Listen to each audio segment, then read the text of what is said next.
Yeah, listen, I feel a lot better about the way that we approached the game and played today than I did after the Howard game. I thought we had got a little complacent after we played well against Georgia Tech.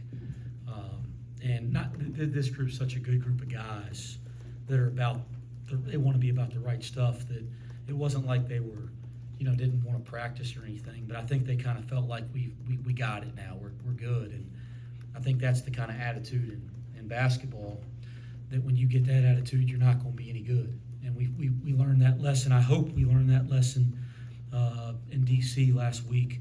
So I wanted us to really respond. It probably felt like a loss around here this week after we got back from D.C. because to me, if you missed an opportunity to learn, like most people, most teams, it's very normal to not adjust and learn until you lose. But really good teams and good organizations can still find a way to win, but learn from it and grow from it. And that was the approach. And I thought we carried that over into this game, and I thought our approach was much better. I thought our play was good at times tonight. So I'm pleased overall with that. There's a lot of stuff that we got to clean up defensively, like a lot of little breakdowns and principles, stuff that's just not okay. But the effort and attitude to try to do it was there for the most part tonight. I like that there's 23 assists. I don't like the 10 turnovers, and I felt like a couple of them were just really careless. I can live with the aggressive turnovers, but we had a couple careless ones. I thought Aziz, Odie, and Vic up front were pretty dang good tonight. And we're able to kind of utilize our size in a positive way, which is going to be important when you're trying to play big. You look at the rebounding numbers, and now the kid Kelman for them was phenomenal, and at times looked like he was the best big on the court. I like all three of mine that can play right now, and so we got to do a better job there. But I thought our front court, for the most part, other than dealing with Kelman, was good at times. And then I thought C.J. Frederick was really good tonight, guys. I've been challenging him to be more aggressive, not pass up shots. It is important for our team that he's aggressive. Our team needs him to be aggressive, and I thought he was pretty dang good there tonight. So I could talk about others. It wasn't Dan's night, but you look down and he gets 12 rebounds. That's pretty dang good there. But I didn't think it was his best game. He had a couple careless turnovers. He passed up shots that he should have taken. He took a couple maybe he shouldn't. And so it wasn't his night. He's had a great week of practice, but you look down, he's got 12 rebounds. That's pretty neat to find ways to impact it even when it's not going your way. And then Day-Day and Jizzle continue to improve. And, I didn't think Day-Day had his best week at Howard, and it was good to see him kind of have some good moments and bounce back tonight. 4 guys with at least 4 assists. Vic leads the way with 6. Is that just this thing starting to look like how you want it to look, where it felt like the ball popped pretty well today? Yeah, we moved the ball well. 23 assists. Sometimes you can move the ball well and the assist numbers don't show it because you don't make shots.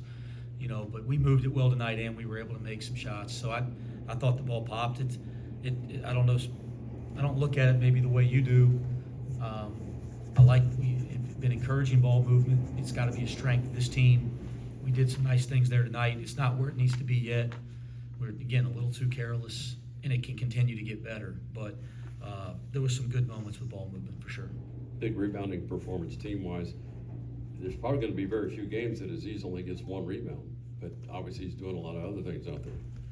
Yeah, I think as exciting as it was to get him into the games and into the lineup, I think we got to remember, he didn't just miss the first 5 games. That there were 4 games of the year, 4 or 5, I can't remember. He didn't just miss the first 4 games. He missed the 2 outside competitions in the preseason.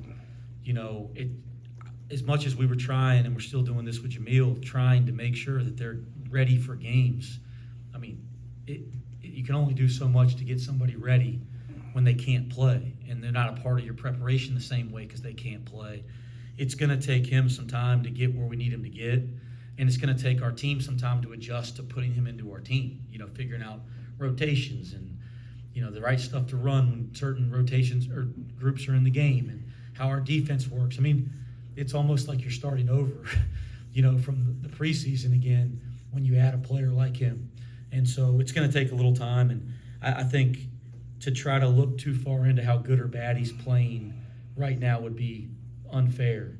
I think let's look at where he is in the middle of January, and we'll have it figured out by then. You guys have had 3 straight full 40-minute performances, at least to some here at home, and then you got one out at Howard. Has there been something that's flipped or switched to kind of lead to that after you struggled early in the season to get the full 40 minutes? Oh, I don't think we're playing 40 minutes. I mean, gosh, I hope they don't think we're playing 40 minutes. I actually think Florida Gulf Coast has some real talent. Like I think they got a heck of a coach, guys. I've watched him. I watched Coach Chambers coach for years. He's had a ton of success. I really watched his teams at Penn State, and they do great stuff. They did great stuff there. Like, that's a really good team that'll win a bunch of games in their league. They're just in that scheduling gauntlet right now that sometimes you go through in mid-major basketball.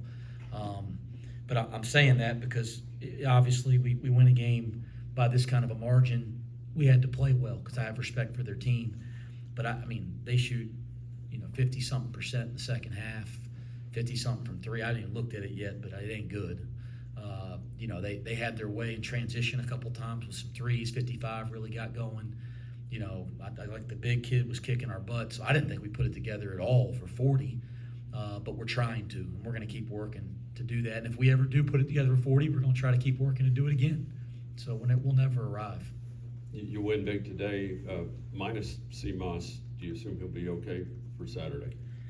Yes, I don't know. He got hit by a car, and I appreciate, I was late to my radio show because I'm in the locker room after practice, and I get a call from Bob Mangino, our trainer, saying CMOS got hit by, like your world stops when you hear that. And so, we literally, our coaching staff ran up to the corner up here by campus, and he was standing up, and he was pretty dang shook. Imagine the windshield was broken on the car.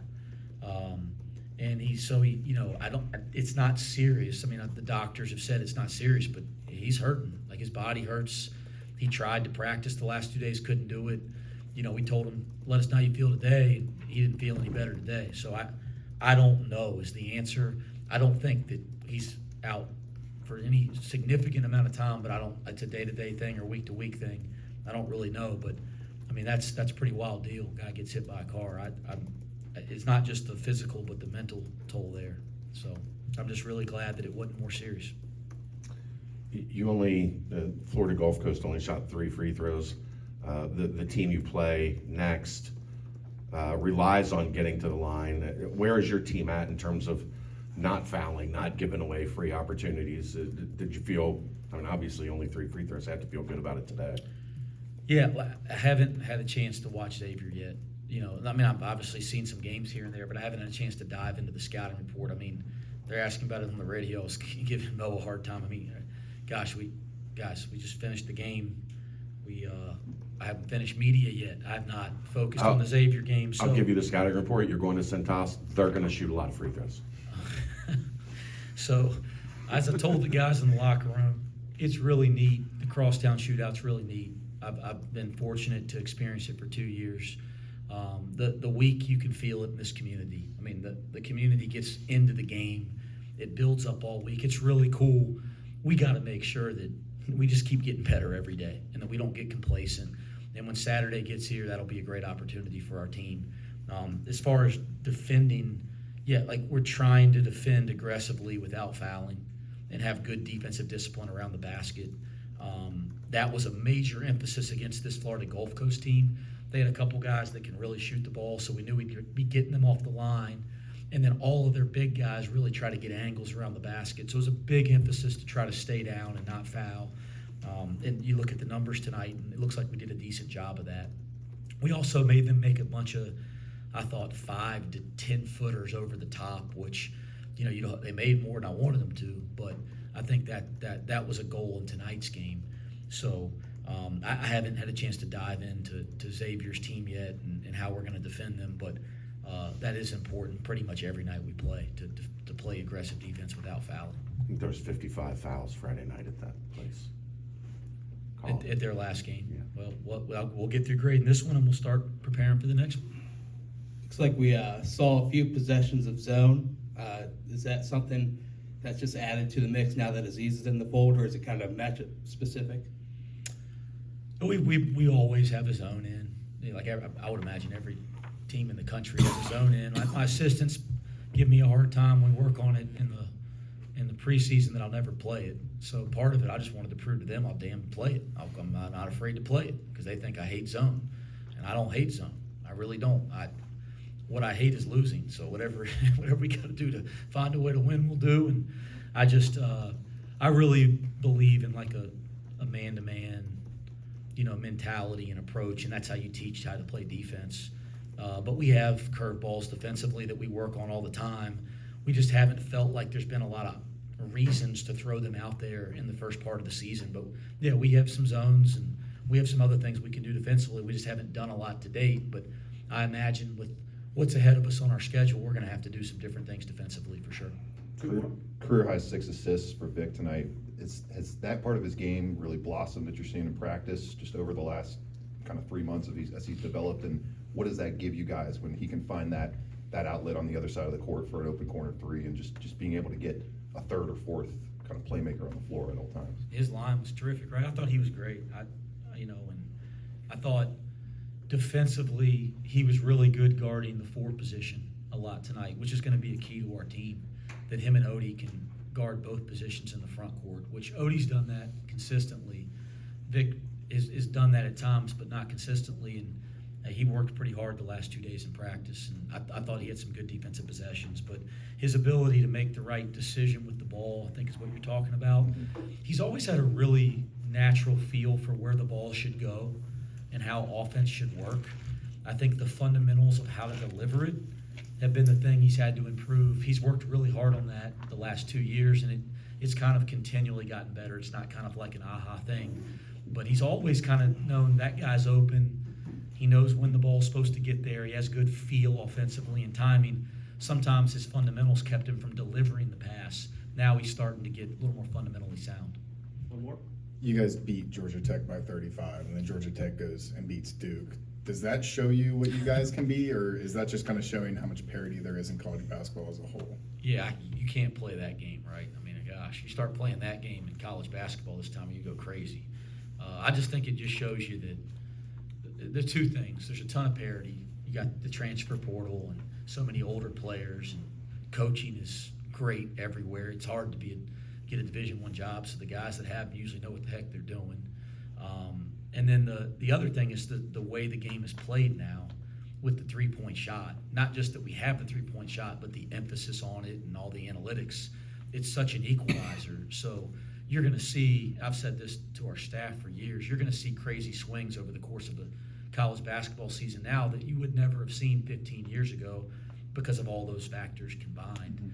But style of play really has changed that. And, so listen, with Georgia Tech, we played really well. They didn't shoot it well. We shot the eyes out of it, so you're going to see some lot now. They have a good team with good players, and Damon's really good. And so you're not surprised to see them step up and win a big game. It's going to be like that all throughout college basketball. All right, thanks, Coach. Yeah. Thanks, Coach. Thanks, Wes.